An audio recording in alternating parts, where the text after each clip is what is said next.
I appreciate everybody's hustle to actually get that started. Now, here is some basics of the way shield walls are going to be formatted. Very typically, the way we're doing this is we're doing a squad-based structure. A squad is 3 to 5 people. Okay, there are also support attached squads for like talent teams and medic teams and stuff, but that's not what we're going over. Okay. Primarily, a shield wall or a squad is formed of 2 shields, 2 special weapons, and a squad lead who can be any of those things. This is not a great shield wall.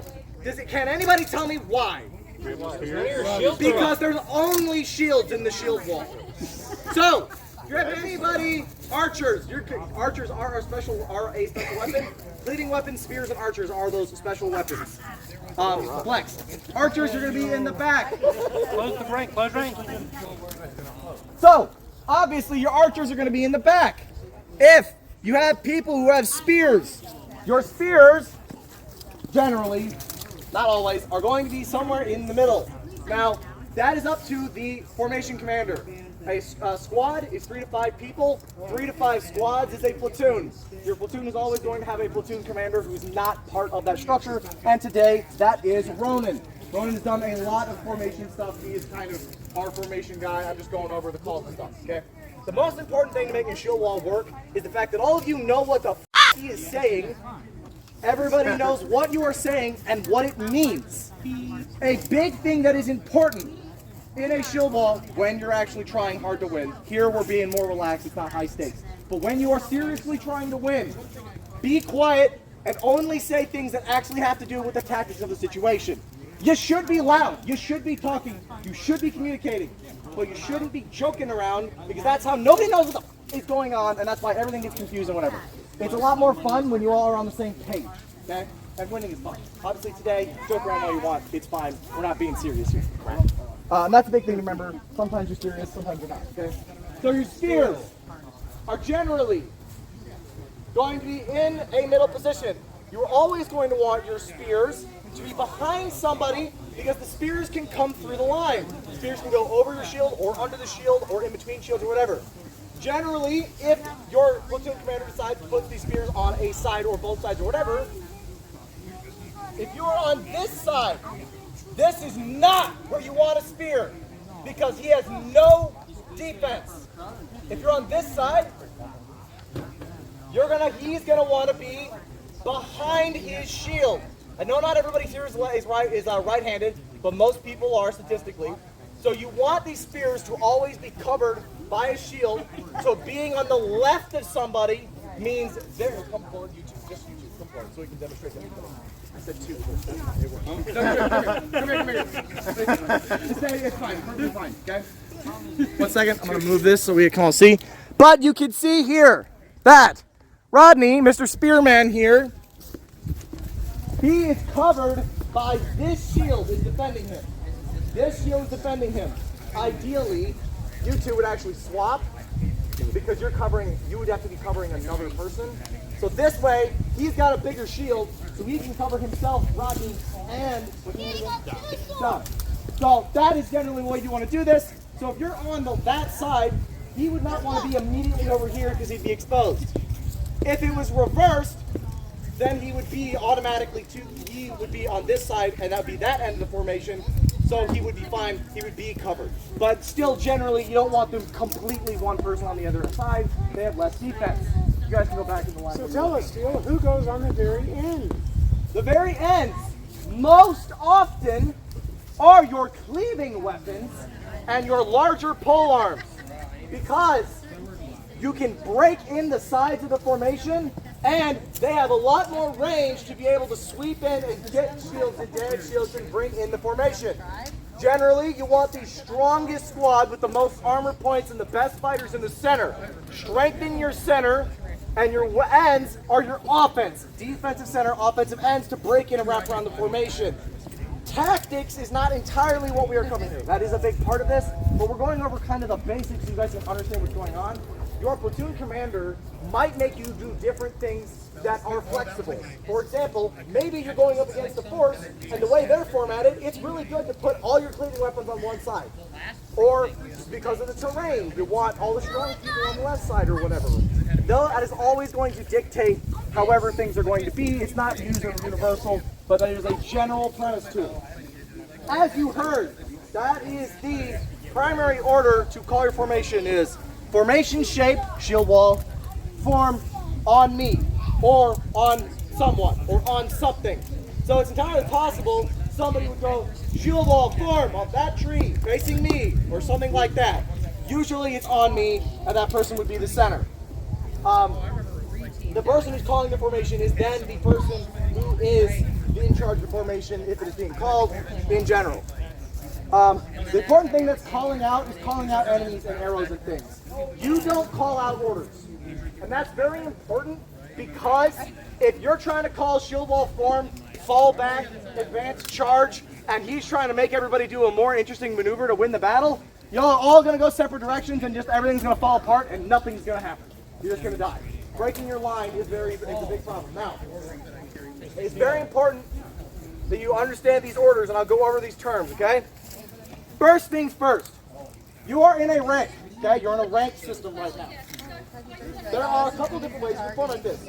First one being open ranks. Open ranks means everybody, you're just staying in a line and you're stepping to give yourself gaps in your armor. So, open ranks. Literally, you're just spreading out a little bit to covering more ground. So if you've got a bigger area to cover, a wider path or whatever, you also may do this to give these guys more chance to maybe push completely out of the formation to get a little bit more space to do more stuff. You have the counter to that, which is close ranks. Exactly the same thing in reverse. And you get back to where you started. Notice some of you did this already. Very good. There is open, which is what we showed before. Standard is where you guys are shields edge to edge. And you can call close ranks again to do exactly what these guys are doing here. So if you called close ranks again, you would all overlap your shield edges just a little bit to make the shield wall even more tight. In general, you want to make it where one edge is in front and one edge is behind. That makes your shield wall more tight and more concise and harder to break through. Typically, you'd want the larger shields in the middle. Again, more defense in the center, offense on the sides. But again, situation-based safety commander will call different things. So that is close ranks and open ranks. Another one that Ronan can attest to is very important to remember is break ranks. Okay? Let's say there's a tank, a medieval tank coming from behind you. Break ranks. What do you think that means? Scatter. No, it does not mean scatter. Do not just scatter and run away from your formation. I cannot tell you how many times we have literally all lost. You break ranks and you separate. So break ranks. In your squad. So Generally, you would split stick the with middle. your squad. So if it was 2 shields and then 2 sleeping weapons, 2 shields, sleeping weapons, 2 shields, sleeping weapons, you would break with your squad. You guys separate that way. Us three. Guys, if you think of it like this, take the center of the formation, split it in half, Yep. separate. And the commander would basically, he'd say break ranks, y'all would start to split, he'd wait like a second or two, and then go with the side. Or he would like turn to address whatever's happening, maybe somebody's trying to come past the formation, something like that, the commander would dictate. Yes, question?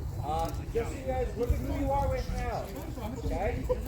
That's the right flank. It's always based off the commander's perspective. Yep. It's always Your right flank, the my right flank, formation's my right. left flank. And something else, this is something that the commander has to remember.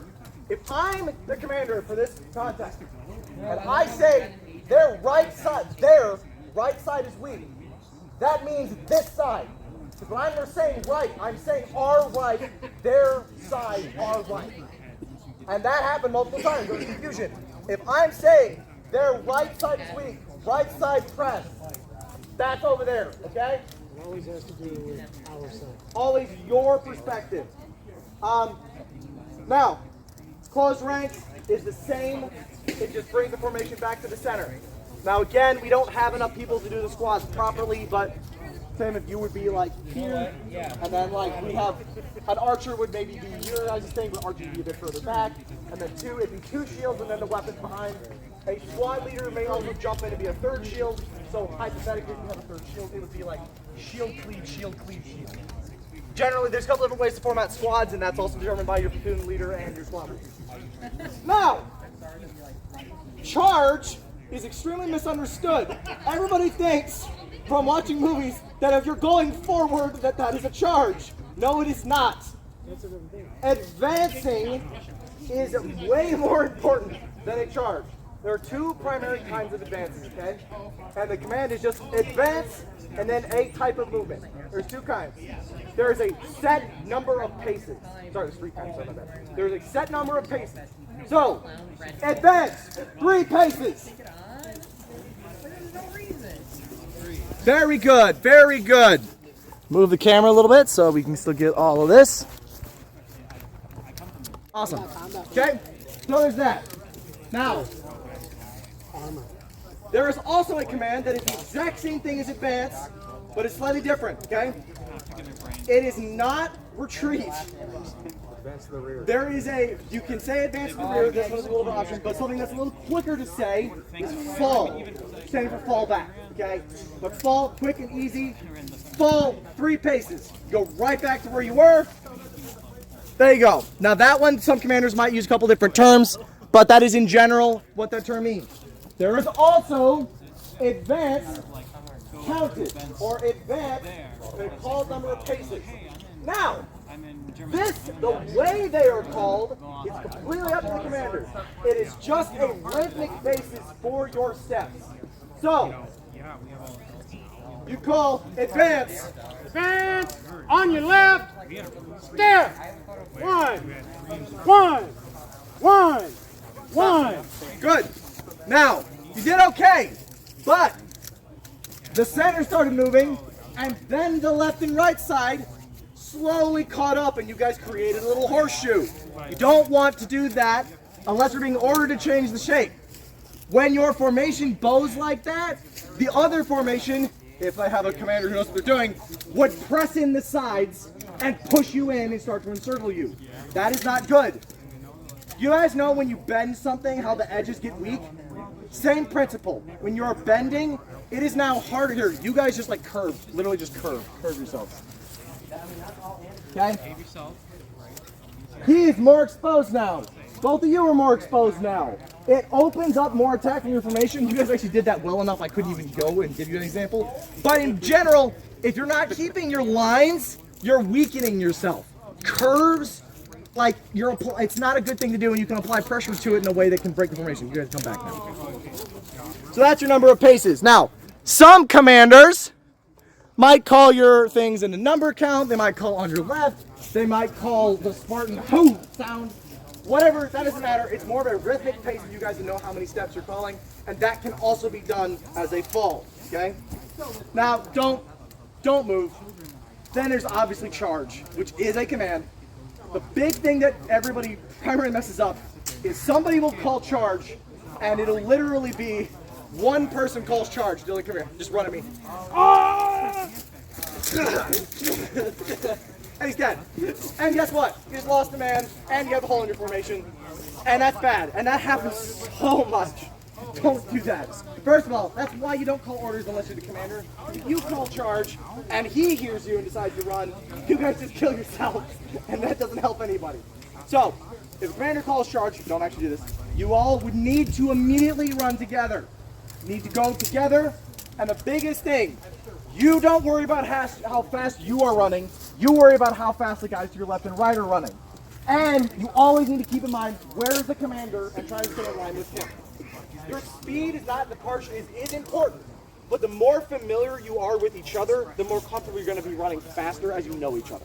The big thing with House Corvallis is the fact that we choose these so that if you go to a formation and you go to a game and you have a shield wall of the people you know, you can terrify enemies just by the fact that you don't even need to think about where enemies are. You should show them the video of us at the harness fetching match. I would love to. There's actually, Andrew has a really interesting thing where me, Dylan, and Nolan were at a game and we had 3 shields and Andrew was behind us and he literally just says drop all three of us instantly go to a knee as an arrow flies over our head, and we immediately stand back up. And some of the enemies went, "Did you guys, are you psychic or something?" Just because we know each other and you know how each other fights. Training for 3+ years together. I'm at a point where if I'm fighting next to Alex, he can swing his sword and graze my hair and I don't even flinch because I know exactly where he is and what he's doing. When you train with each other and you fight with each other, it forges a brotherhood and sisterhood that you cannot really compete with in a line, and that strength is more important than anything else. And the fact that you're all going to have the same command and the same calls is going to significantly help your formation, because when you call something, you're all going to know what it means, instead of everyone going, "Hey, well, what does that mean? What did he say? Blah, blah, blah." And obviously, if you call charge, everybody can say charge. Real cool, but it is helpful because then people know to start running. Now, moving up, this is the stuff that's a little complicated. Everybody, fall 5 paces, please. And we'll adjust the camera slightly. Now, we're only going to go over these 3 basic actual tactical commands, okay? They're roll, press, and shift, okay? They're all very different things. Roll is the simplest. Now, use my sword. You have a sword here, and let's say this is the shield wall. And let's say this is the center, and this is Ronan in the center. If I say, roll to the left, you're going to do this around the center. So, roll left. There you go. Very good. All right, stop. Now, y'all were a little bit delayed, but you did pretty good. That was pretty good. Now, roll right. Just go right back where you were. Very good. That was a very good straight line. Very good. That one's pretty simple. Center line, you're rotating in circles. Pretty simple. Now, this is press. Press is a little weirder, okay? What's going to happen when you press is the side opposite. So if I call press right, okay? You are going to come the farthest. You have the most movement to do. You aren't moving at all. Okay? So press right. You are moving and becoming a triangle this way. Okay? Bring it forward. Come on. Straighten it out. You're all curved out of shape. Come forward. Come on. Oh, we want a right angle. Yeah, you want to try. No, you're doing too far. Reset. That's why we're doing this. Reset. I thought it was like a right angle. That's a different one. Okay, so we're doing a triangle. We'll be enemies. That way they can actually see Sure, what's gotcha. going on. Okay, so they're enemies. Press right. Tyler, you're gonna come like in this. There you go. Oh God! Oh, they're behind us. Yep. Coming in. Circle. And now you're gonna push. Now I'm getting hit. Now from that, hold on. Where you guys moved to, that was good.